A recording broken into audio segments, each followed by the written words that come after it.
여러분, 우리 기독교는 독특한 특징들이 있는데요. 그 중에 하나를 우리가 또 들자면, 우리는 모든 가능한 방법을 다 우리는 활용해서 주님의 복음을 전한다는 것입니다. 최대한 우리의 이 시대와 사회와 또 복음을 받는 사람들, 정황들, 우리가 사용할 수 있는 자원들, 이 모든 것을 다 동원을 합니다. 이 기독교의 강점 중에 하나입니다. 그래서 어떤 상황, 어떤 시대에도 복음은 힘차게 전파가 되는 것입니다. 그런 모습을 사도 바울이 우리에게 잘 보여줍니다. 그는 자신의 모든 인생과 또 가용 자원들을 다 동원을 해서 오직 주의 복음을 위하여 살았던 사람입니다. 어떻게 하면 가장 효과적으로 효율적으로 복음 전할 수 있을까?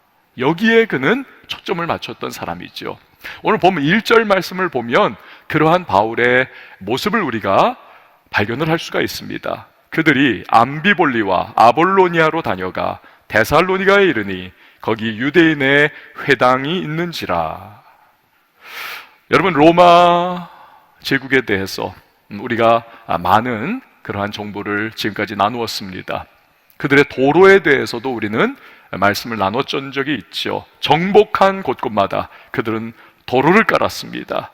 그 중에 하나가 에그나티아 길, 에그나티아라고 하는 이름을 가진 길입니다. 로마인들은 정복을 하면 공병대를 파송을 합니다. 그들이 약 1m에서 1.5m가 되는 그러한 도로를 까는 거예요.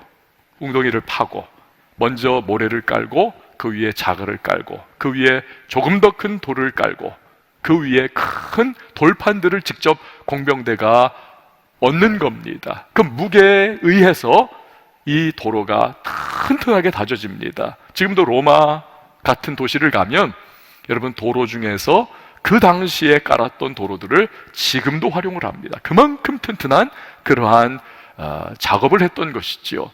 그런데 이 에그나티아 길이라고 하는 곳은 폭이 6m에 이르고 길이가 무려 1120km에 이르는 엄청난 간선도로입니다. 이 길을 통해서 로마군이 진격을 하는 것입니다. 세금이 이 길을 통하여 중앙정부로 다 들어오는 겁니다. 교역이 이 길을 통하여 이루어집니다. 모든 길은 로마로 향하는 거지요. 그런데 이 도로를 사도 바울은 복음을 전하기 위하여 활용을 하는 것입니다.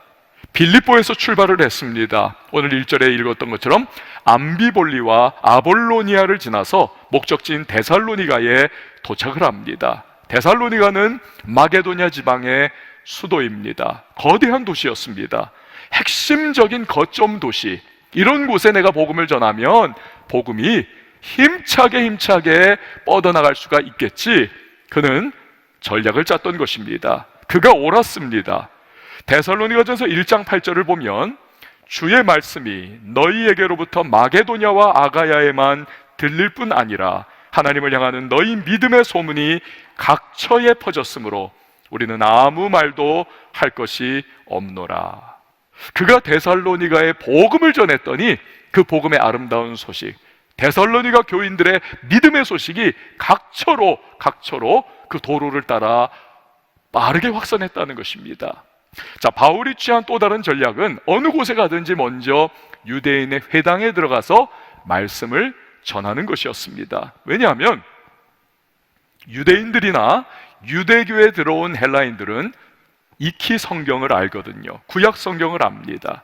그러니 먼저 성경을 가르치면서 너희가 들었던 메시아는 어떤 분인가, 이 구약으로부터 시작해서 이제 쭉 그가 강론을 이어가다가 메시아는 바로 이 시대에 오신 예수 그리스도다라고 하는 이 귀결점까지 그는 그렇게 말씀을 연결을 했던 겁니다.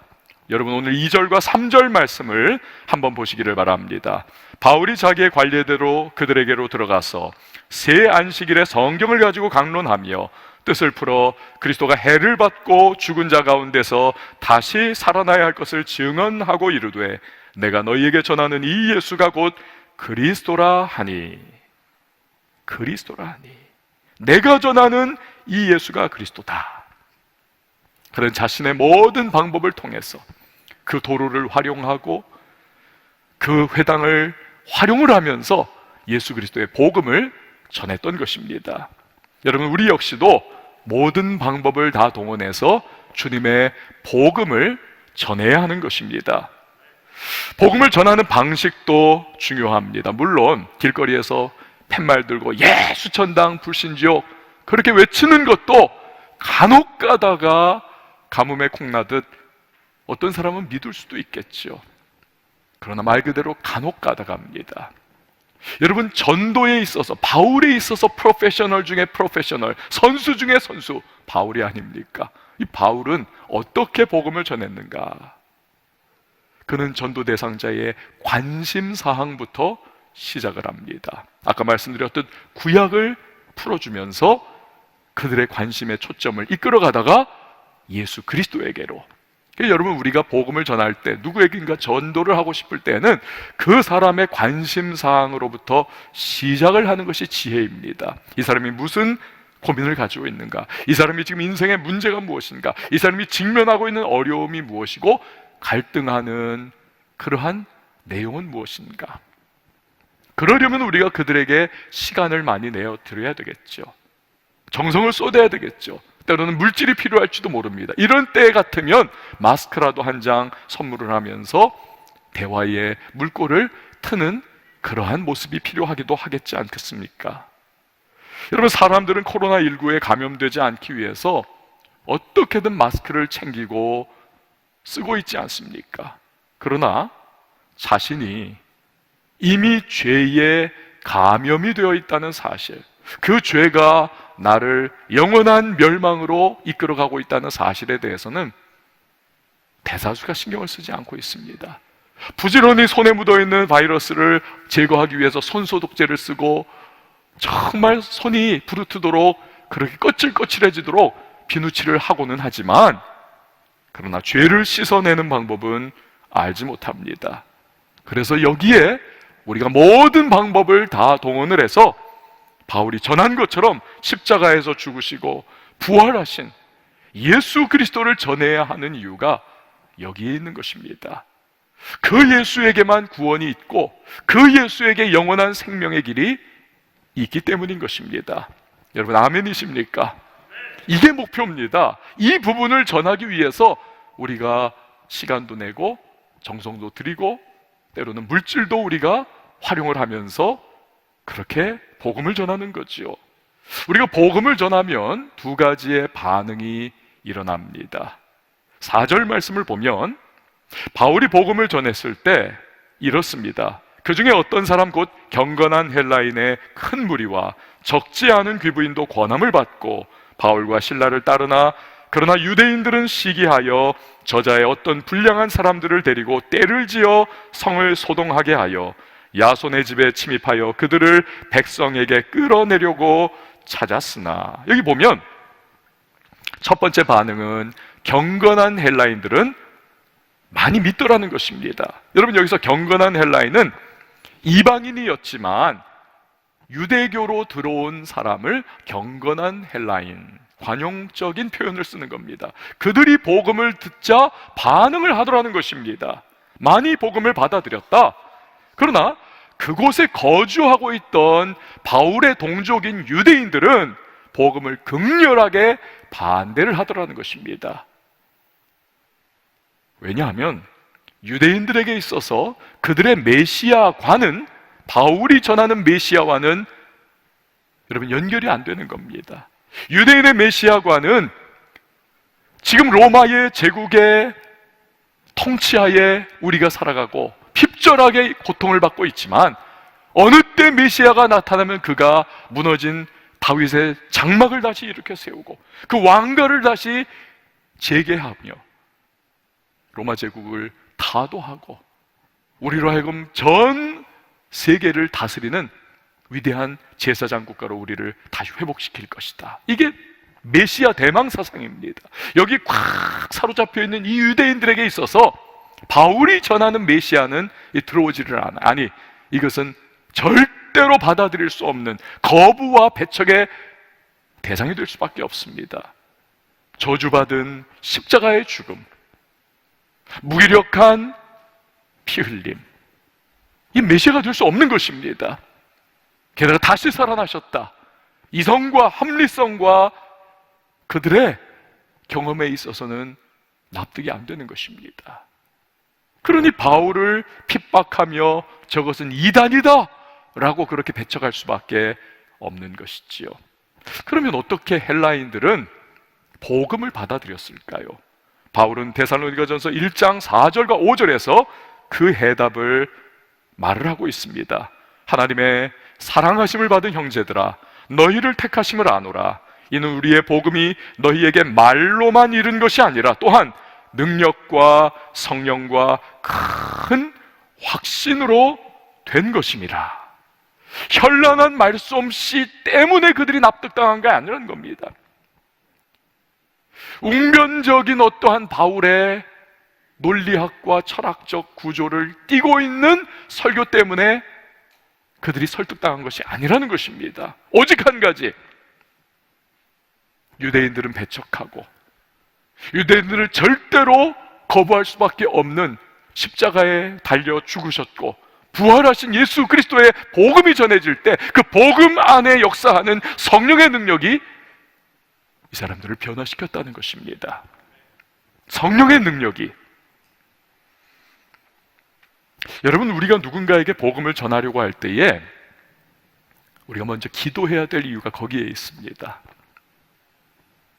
우리가 아무리 공을 들여요, 아무리 시간을 쏟습니다, 아무리 선물도 사주고 막 그냥 간도 빼줄 정도로 이 사람 교회 한번 데리고 오고 예수 복음 전하려고 애를 써도 노력을 했는데 마지막 판에 생글생글 웃으면서 미꾸라지처럼 빠져나갑니다. 다음에요, 다음에.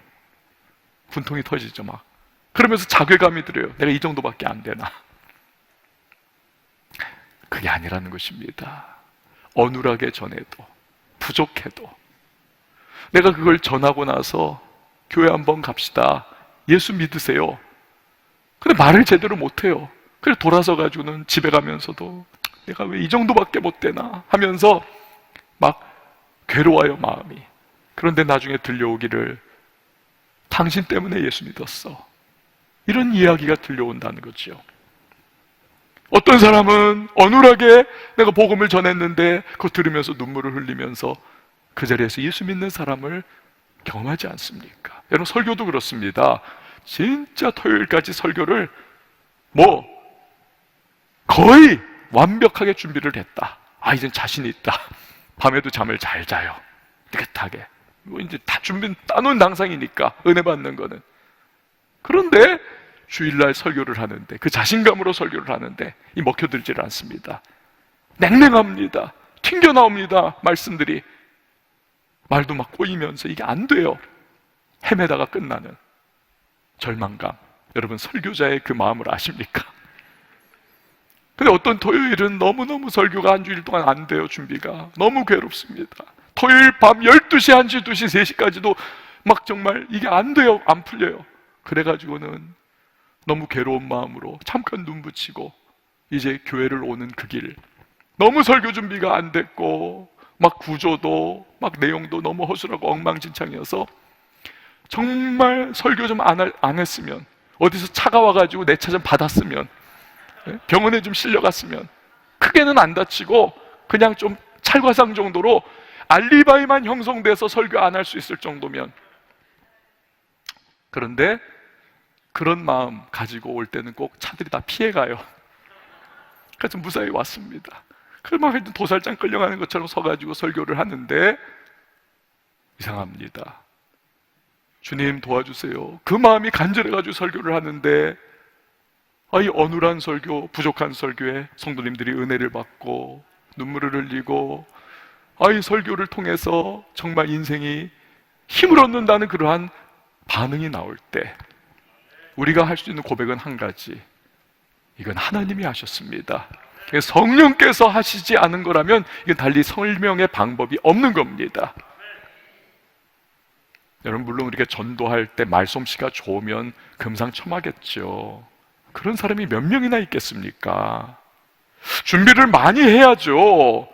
한 번, 두 번 도와주셨다고 해서 준비 아예 안 해버리는 그런 불충을 범하지는 말아야죠. 그러나 아무리 종이에 기름을 적셔놔도 밑에 불을 땡기질 않으면, 붙지 않으면 종이가 활활 타지 않는 것처럼, 아무리 우리가 버터 바른 혀와 같이 그렇게 나긋나긋하게 말을 하고 청산유수로 설교를 해도 성령의 역사가 그 안에 함께 해주시지 않으면 여러분 어떤 변화도 일어날 수 없는 것입니다.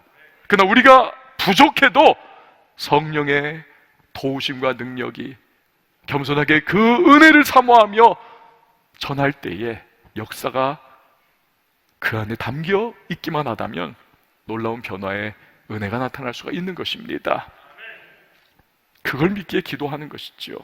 그러니까 바울이 그걸 고백하는 겁니다.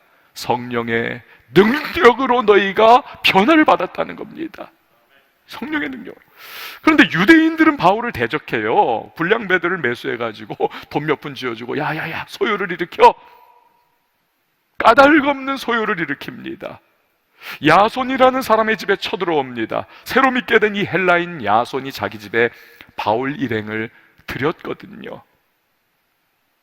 그러나 쳐들어온다는 소식을 듣고 바울과 선교팀은 이미 도피를 했습니다.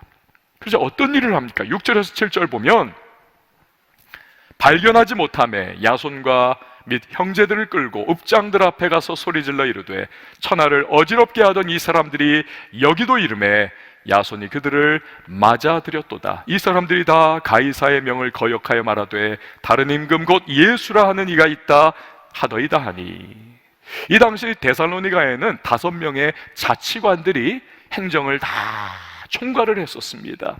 그들에게 야손과 믿음을 가진 사람들을 이 유대인들이 끌고 가서 고소를 하는 겁니다. 고소한 죄목은 간단합니다. 그러나 아주 이것은 심각한 내용이에요. 반역죄를 걸었습니다. 반란죄를 거는 겁니다. 왕은 오직 로마 황제 가이사뿐인데 바울과 그 일행이 다른 임금, 예수라 하는 임금을 전합니다. 그리고 이 야손이 그 바울 일행을 자기 집에 들였습니다. 그러면서 바울 일행을 향하여 그들이 고소의 결정판을 날려요. 천하를 어지럽게 하는 사람들이 여기에서 또 시끄럽게 했습니다. 천하를 어지럽게 하는 사람들.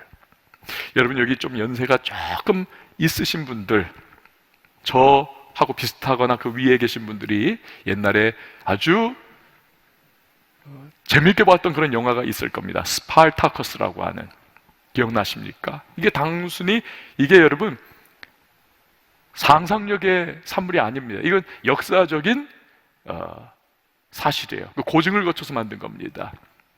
로마 시대의 노예 출신 검투사인 스파르타쿠스가 7만 명의 동료 노예들과 검투사들을 하여튼 규합을 해서 로마의 반란을 일으킨 겁니다. 거의 로마를 무너뜨릴 뻔했습니다. 막판에 저지가 된 거죠. 이게 로마 사람들에게는 트라우마가 됐습니다. 반란 그러면 스파르타쿠스의 난이 떠오르는 겁니다. 그 심각했던, 로마가 무너질 뻔했던 경기가 일어나는 겁니다. 지금 유대인들이 이러한 역사적인 트라우마를 건들면서 바울 일행을 고소할 때에 천하를 뒤흔든 사람들이다, 다른 임금을 섬긴다, 교활한 고소입니다. 그러나 맞는 말도 있어요. 바울 일행은 정말 천하를 뒤흔든 사람들이 되지 않았습니까? 그들이 전한 예수 그리스도의 복음, 이 복음은 수많은 사람들의 인생을 뿌리부터 뒤흔들지 않았습니까? 그들이 전한 복음이 300년이 채 안 돼 여러분 로마의 국교와 같은 기독교 공인이 콘스탄티누스 황제를 통하여 일어나지 않았습니까? 그렇게 바클레이라고 하는 신학자는 이런 말을 했습니다. 천하를 어지럽게 하는 사람들이라는 말이야말로 기독교에 베풀어진 가장 큰 칭찬이다. 여러분, 우리도 그렇지 않습니까? 예수 그리스도의 복음이 전해지는 곳마다 어떤 일이 일어납니까? 영적인 혁명이 일어납니다. 절망한 자가 소망을 얻고, 삶의 목표를 상실한 자가 새로운 인생의 목표를 향해 달려나갑니다. 병들고 연약한 자들이 그 복음을 들을 때에 심령이 살아나고 인생이 회복되는 것을 경험하지 않습니까? 좌절하고 무너진 삶의 주인공이 그 낙심의 현장으로부터 다시 한번 새로운 소망 가지고 앞을 향하여 나아가는 영적인 혁명, 인생을 뒤집어 엎는, 천하를 뒤집어 엎는 그러한 놀라운 능력이 바로 복음의 능력이 아니던가요? 이런 역사가 나타난다는 것입니다. 이런 고소를 지금 자기들이 무슨 말을 하는지도 모르고 유대인들이 하는 거예요. 이 관리들이 들었는데 큰일이 난 겁니다. 이 말대로라면 자기들 5명의 앞으로의 정치 인생이, 여기서 무슨 반란이 일어나든지 소요가 로마 중앙정부에 접수가 되면 앞날이 막막한 상황. 그러니 이걸 차단해야죠. 그 야손이라고 하는 사람을 잡아들입니다. 8절에서 9절 말씀 보세요. 무리와 읍장들이 이 말을 듣고 소동하여 야손과 그 나머지 사람들에게 보석금을 받고 놓아주니라. 여러분, 여기서 우리는 야손이라고 하는 한 인물을 주목합니다. 그는 무명의 사람이었습니다. 오늘 이 본문 이외에 여러분 야손이라고 하는 사람을 들어보신 적이 있나요? 오늘 이 본문 이외에 여러분 야손이라고 하는 인물의 이름은 또 그 어디에도 나오지를 않습니다. 하지만 그는 하나님께 쓰임받은 숨은 영웅 중에 한 사람입니다. 황제를 신으로 섬기는 로마 제국에서 바울이 전하는 예수 그리스도를 나의 주 나의 하나님으로 섬기게 되었습니다. 무슨 문제가 생길지도 잘 알고 있어요. 그러나 복음을 받아들입니다. 게다가 그 복음을 전하는 바울 일행을 자신의 집에 묵게 합니다. 대접합니다. 오늘 우리가 읽은 이 본문에서는요, 바울이 새 안식일 동안 회당에 가서 복음을 가르쳤다. 그러면 21일이잖아요. 그렇죠? 새 안식일 7일마다니까. 그럼 우리는 한 달 정도 바울이 그럼 여기 머물렀나? 야손의 집에 머물렀던가? 그것이 아닙니다. 바울이라고 하는 위험천만한 그 당시의 인물, 그가 전하는 위험천만한 예수 그리스도, 그럼에도 불구하고 야손은 성경학자들에 의하면 데살로니가 전서, 오늘 이 본문의 배경이죠. 이 데살로니가 전서를 연구한 전문 학자들에 의하면 최장 8개월가량을 데살로니가 지역에 머무르며 가르쳤을 것이다. 여러분, 긴 기간 엄청난 압력을 그가 느끼면서도 바울 일행을 자기의 집에서 공개를 합니다. 그리고 회당에 더 이상 가지 못한 바울, 이 야손의 집이 데살로니가의 첫 번째 교회가 되었을 겁니다. 그리고 이곳에서 복음이 전파가 되는 거죠. 한마디로 야손은 복음 전파에 귀한 동역자가 된 것입니다. 우리가 알다시피 바울은 복음의 대표 선수가 아닙니까? 마치 등불이 활활 타오르는 것과 같은 인물이 바울이 아닙니까? 그러나 아무리 등불이 타오르려고 한다 할지라도 밑에서 기름이 공급이 되지 않으면 금방 꺼져버리는 것입니다. 야손과 같은 배후에서 무명의 인물이지만 복음을 앞장서 전하는 바울을 지원하고 그를 공개하고 그와 함께하는 이런 인물이 없다면 여러분, 대표 선수 바울 앞으로 나갈 수가 없는 것입니다. 우리는 어떤 존재들입니까? 여러분이나 저나 다 똑같습니다. 우리 다 이름을 내고 싶어하는 존재들입니다. 빨리 유명해지고 싶고, 빨리 성공하고 싶고, 무언가 뒤처지면 막 안달이 나고, 저 사람은 저렇게 나가는데 나는 뭐야 하면서 우리는 막 속이 답답하고 배알이 뒤틀리는 사람들입니다.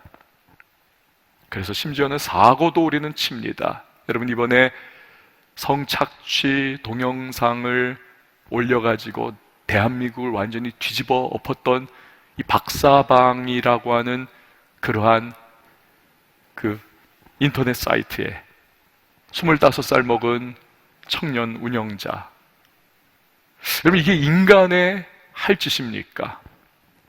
그럼에도 불구하고 그가 이 어둠의 세계에서 했던 일들을 우리는 매스컴을 통해서 알잖아요. 그곳에 그는 지배자로, 독점적인 그러한 권력을 휘두르는 사람으로 그렇게 수많은 사람들의 인생을 유린해버리고 또 수십만의 사람들, 그들을 좌지우지하는 그러한 숨은 어둠의 권력자와 같은 모습. 이게 사람이라고 하는 존재는 악명이라도 날리고 싶어하는 존재입니다. 내가 이곳에서는 최고야. 그런 글들을 많이 남겼지 않습니까? 이게 인간의 마음이라는 것이죠. 스승으로부터 훈련을 받은 한 젊은이가 있습니다. 그런데 1년 되었을 때 그가 때려치려고 합니다. 아니, 내가 여기 스승한테 계속 훈련받아봤자 내 인생이 바뀌는 것 같지도 않고 뭔가 내가 하여튼 빨리 치고 나가야 되는데 이게 되지도 않는 것 같고 이제는 그냥 하산하겠습니다. 제자의 인사를 받은 스승이, 자네, 내 한 가지 부탁만 좀 들어주게. 나 좀 도와줘. 산에 가서 나무를 해와야 되는데 자네가 좀 해주게. 끝까지 나를 부려먹는구나. 입이 이렇게 나와가지고 스승을 쫓아 올라갑니다. 그런데 아무 도구도 가지고 가질 않았어요. 저 나무를 좀 뽑아주게. 1년짜리 나무를 뽑으니까 쑥 뽑힙니다. 2년짜리 나무를 뽑으니까 좀 힘을 주니 쑥 뽑힙니다. 3년짜리도 웬간하게 뽑으니 뽑힙니다. 그러나 5년, 10년 된 나무를 뽑으려고 하니까 아무리 땀을 흘리고 아무리 용을 써도 뽑히지를 않는 겁니다. 스승님, 이거 안 되네요. 뽑은 거라도 가지고 내려가야죠. 그런데 스승님은 다 내려놓게. 그거 필요 없네. 내려가세. 먼저 앞장서 내려가는 그 스승의 모습을 보며 또다시 분통을 터뜨립니다. 나를 갖고 노나? 쫓아가던 그에게 갑자기 머릿속으로 생각이 스치며 그에게 충격으로 다가옵니다. 그렇구나. 내가 1년 만에 때려치우고 내려가려고 했는데 2년, 3년, 5년 뿌리를 깊이 내린 나무는 아무리 뽑으려고 해도 뽑히지 않는, 이걸 스승님이 나에게 알려주려고 했구나. 그리고는 스승 앞에 무릎을 털썩 꿇고 저를 다시 훈련시켜 주십시오. 여러분, 우리는 너무 빨리 무언가 성취하려고 하고 우리는 뭔가 빨리 이루려고 하는 욕망을 가지고 있습니다. 주님은 그것을 아세요. 신앙 인격의 그릇이 준비 안 된 상태에서 섣불리 나갔다가 깨지고 무너지고 인생이 오히려 더 파탄나는 그러한 위험성이 너무 많다는 사실을 주님은 잘 알고 계십니다. 우리를 묵은지와 같이 계속 삭히는 작업을 먼저 하십니다. 우린 답답하죠. 힘듭니다. 겸손히 훈련을 받고 겸손히 쓰임받는 것이 우리에게 익숙하지 않아요. 자꾸 눈에 누군가 잘 나가는 그 사람 보면서 막 속상합니다. 제가 예전에 느헤미야서 강해를 여러분 설교할 때에 기억나시는지 모르겠습니다만, 이제 느헤미야가 유대의 총독으로 와서 무너진 예루살렘 성벽을 다 재건을 하지 않습니까? 단 52일 만에 성공적으로 그 불가능했던 일을 다 완성을 하면서 성벽 낙성식을 거행할 때에 다 인정하는 이 느헤미야, 앞장서지를 않아요. 박수 받아야 되고 영광 받아야 되고 그는 인정받아야 되는 사람, 자격이 충분한 사람. 아니, 그가 아니었으면 이 일은 불가능한 일이었는데 두 그룹으로 나뉘어서 성벽 위로 행진하는 그 앞열, 한쪽에는 학사인 에스라를 세우고 다른 한쪽에는 노래하고 찬양하는 사람들을 세웁니다. 자기는 제일 뒤에 서서 그냥 무명의 사람과 같이 따라가는 느헤미야의 모습. 여러분, 이것이 바로 느헤미야의 탁월함이라는 사실입니다. 내가 했어! 이건 나의 성공적인 그러한 성취물이야. 여러분, 만약 그랬다면 그는 그 다음 무너졌을 거예요. 교만함 속에서. 그러나 겸손하게 헌신은 자신이 하고 영광은 다른 사람들과 하나님께 드리는 그의 겸손한 모습이 그의 탁월함이고, 그가 끝까지 하나님 앞에 달려갈 수 있었던 그러한 비밀인 것이지요. 우리의 대부분의 모습하고는 너무나 다른 겁니다. 여러분, 1912년 미국 남장로교에서 한 명의 간호선교사를 조선에 파송을 합니다. 혈혈단신, 여성의 몸으로 전라도 지방의 터를 잡은 이 선교사님은 조선인의 이름을 자기에게 붙입니다. 서서평이라고 하는 이름을 붙여요. 그리고는 가가호호 복음을 전합니다. 특별히 고아와 가난한 사람들, 한센병자들을 돌보는 어머니 같은 역할을 묵묵히 감당을 합니다. 영양실조에 걸렸습니다. 조선에 와서 입맛도 안 맞고 먹을 영양도 부실하니까 영양실조 걸려서 고통받으면서도 갈 곳 없는 과부 38명과 고아 13명을 자기 집에서 먹고 자게 합니다. 제주도까지 가서 선교사역을 합니다. 그러다 결국 영양실조로 54세에 세상을 뜹니다. 그녀의 장례식은 광주 최초의 시민사회장으로 진행됩니다. 1000여 명의 사람들이 그 장례 행렬을 이루고 따라가면서 어머니 하면서 이 서양 선교사에게 그렇게 목 놓아 통곡하며 장례식이 진행됐다고 합니다. 이후에 미국 남장로교 해외 선교부는 그녀를 가장 위대한 선교사 7명 중 1명으로 선정을 합니다. 서서평 선교사로 인해서 전라도 지역에 수많은 교회가 세워지고 주일학교 운동이 활성화하고 많은 여성 지도자가 양육이 되었기 때문입니다. 무명의 선교사, 아무도 알아주지 않는 조선이라고 하는 어디 붙어있는지도 모르는 그 땅에 와서 헌신하고 충성하고 목숨 바쳐 섬기며 복음을 전했더니 하나님이 그 영광스러운 나라의 주인공으로 삼아주시고 세계 선교사의 아름다운 족적을 남기는 귀중한 사역자의 마감이 되더라는 것입니다. 여러분, 우리 저나 여러분이나 겸손하게 주님을 섬겨야 하겠습니다. 때가 되면 주님이 높여주실 겁니다. 그러면 그 위치에서 더 겸손히 주님 섬기고 더 복음 열심히 전하고 더 하나님 영광 돌리면 되는 것입니다. 만약에 그렇지 않다면, 감추어진 모습이라면 주님께서는 아시지, 영원한 주님의 나라 갔을 때 나에게 영광스러운 면류관을 씌워주실 거야. 그 믿음 가운데에 묵묵하게 한 걸음 한 걸음 우리는 인생을 살아가면서 주님이 기뻐하시는 삶을 살아가면 되는 것입니다. 우린 그걸 바라보며 사는 사람들이 아닙니까? 알아주건 알아주지 않건, 세상의 소리가 뭐라 하건 일희일비하지 아니하고 주님 바라보면서 주님 기뻐하시는 인생길을 걸어가는 하나님의 사람들, 그게 저와 여러분들이 되기를 바랍니다. 우리 한 가지 더 생각해야 할 것이 있습니다. 10절에서 14절 말씀을 한번 보세요.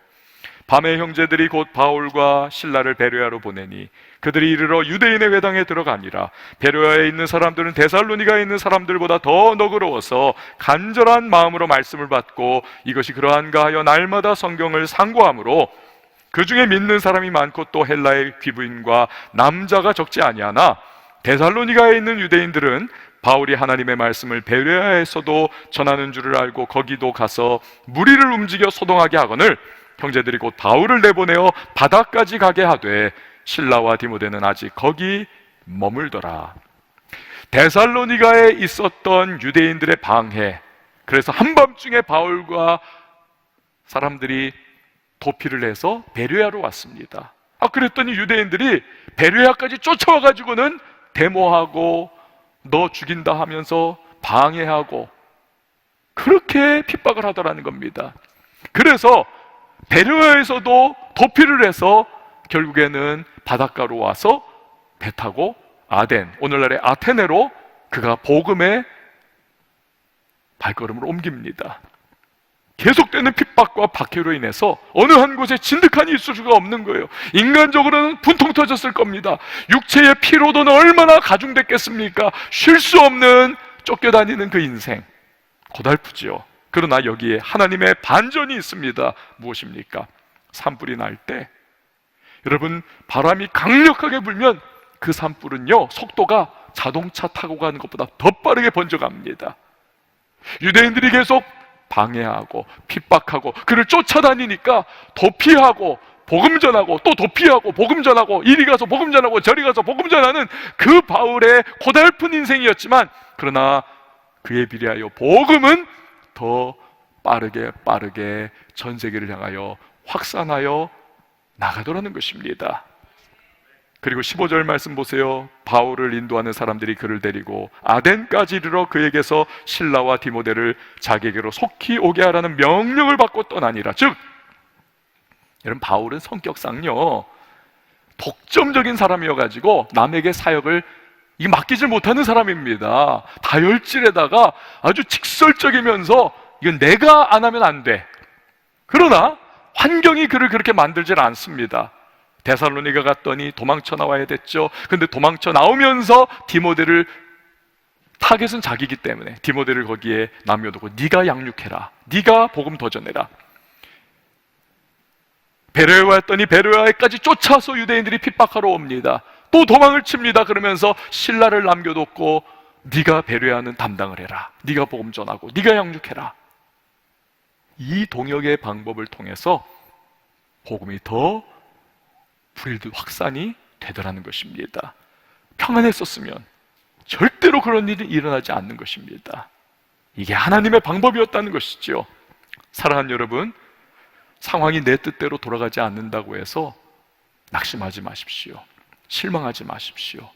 그 안에 하나님의 방법이, 하나님의 섭리가 반드시 담겨 있다는 사실을 여러분 믿으시길 바랍니다.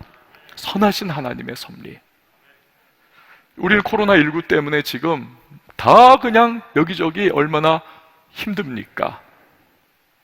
그런데 유럽에서 과거에 흑사병이 돌았을 때 유럽 전체 인구의 3분의 1이 죽었지 않습니까? 그 엄청난 재앙 앞에서 한 청년이 있었습니다. 그는 유복자로 태어났습니다. 그마저도 어머니는 자기가 말을 배우려고 할 때쯤 되니까 다른 남자에게 재혼하면서 얘를 그냥 팽개쳐 버렸습니다. 고아처럼 자랐죠. 고아죠. 정말 고통받고 힘들게 고학하면서 대학에서 졸업을 하고 이제는 내가 학자가 되리라 박사학위를 도전을 합니다. 허락을 받고 박사과정을 시작하려고 하는 그때 유럽에 흑사병이 돈 겁니다. 학교들이 다 셧다운되고 하나도 되질 않는 거예요. 3명 중에 한 사람이 죽는 거니까 이건 어마어마한 거죠. 그래서 이 사람은 자기 고향에 내려와서 신세한탄을 합니다. 내 인생이 왜 처음부터 지금까지 이 모양 이 꼴인가? 되는 것이 없구나. 어느 날 사과나무 아래에서 그가 또다시 한숨을 쉬고 앉아있을 때 갑자기 머리 위에서 사과 하나가 뚝 떨어집니다. 그걸 보면서 사과야, 너나 나나 비슷하구나, 꼬라지가. 근데 그 순간 갑자기 생각이 하나가 싹 스쳐요. 근데 왜 사과는 옆으로 떨어지지 않고 밑으로 떨어지지? 여러분, 바로 그 순간이 인류사의 위대한 과학적인 패러다임을 뒤집어 놓았던 만유 인력의 법칙을 발견하는 순간이었습니다. 그의 이름이 아이작 뉴턴. 이 깨달음이 바로 흑사병의 공포가 전 유럽을 뒤덮었을 때, 그의 인생이 막혀버렸을 때 일어난 사건이라는 것이 여러분 뜻깊지 않습니까? 오늘 우리가 어려운 일들을 직면하며 살아가고 있습니다. 그러나 분명한 것은 여러분, 하나님께서는 이러한 상황 속에서도 저나 여러분이나 우리들을 향한 주님의 섭리와 계획을 차근차근 이루어가고 계시다는 사실입니다. 우린 그것을 믿는 사람들입니다. 그 하나님을 신뢰하는 사람들입니다. 우리의 오늘 하루 그리고 내일 그 주님 신뢰하면서 여러분 묵묵히 걸어가야만 하겠습니다. 야손의 겸손함과 바울의 인내로 우리 나아가야만 하겠습니다. 우리를 사용하시는 주님의 놀라운 손길을 우리는 감사하며 찬양하는 그날이 반드시 찾아올 것입니다. 우리 시간 함께 찬양하고 기도하도록 하겠습니다. 여러분, 우리는 은혜를 통해 살아가는 사람들입니다. 호흡 하나도 하나님이 은혜를 우리에게 주시지 않으면, 생명을 연장시켜 주시고 주님의 생명싸개 속에 우리를 보호해 주시고 우리의 앞걸음 한 걸음 한 걸음 인도해 주시지 않으면 살아갈 수 없는 존재, 은혜 아니면 살아갈 수 없습니다. 주님이십니다. 고백하며 찬양하겠습니다.